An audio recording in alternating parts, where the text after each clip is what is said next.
গাজীপুরের চান্দ্রা চৌরাস্তা থেকে ঢাকা ময়মনসিংহ বিভাগে 5টি লেন খুলে দেওয়া হয়েছে। যানজট এড়াতে বিভিন্ন পয়েন্টে পর্যাপ্ত পুলিশ মোতায়েন করা হয়েছে। চান্দনা চৌরাস্তা থেকে আরও জানিয়েছেন প্রতিনিধি মাজহারুল ইসলাম মাসুম। পবিত্র ঈদ উল আজহাকে সামনে রেখে ইতিমধ্যে নারী টানে মানুষ বাড়ি ফিরতে শুরু করেছেন। গত বৃহস্পতিবার থেকে মানুষ বাড়ি ফিরতে শুরু করেছেন।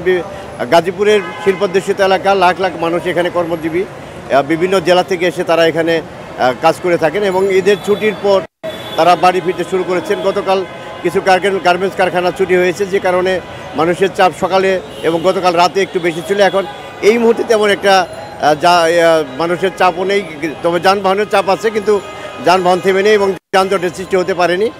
এছাড়া আরেকটা বিষয় আমি আমাদের মেট্রোপলিটন পুলিশ কমিশনারের কাছে জানতে চাবো যে ঈদে যারা ঘরমুখী মানুষ যারা বাড়ি ফিরে গেছেন, তাদের যে বাড়ি ঘরগুলো তালা মেরে গেছেন, সেইখানে নিরাপত্তার ব্যবস্থা নেওয়া হয়েছে কিনা এবং কোনো ধরনের যাতে করে চুরি ডাকাতি এবং বিভিন্ন দুর্ঘটনা ঘটতে না পারে সেই জন্য পুলিশের পক্ষ থেকে কোনো ব্যবস্থা গ্রহণ করা হয়েছে কিনা। তারা ঘরমুখী মানুষ যাদের বাড়িঘর ফাঁকা হয়ে যাচ্ছে, তাদের ফাঁকা বাড়িঘরগুলো নিরাপত্তা দেওয়ার জন্য টহলও বাড়ানো হয়েছে।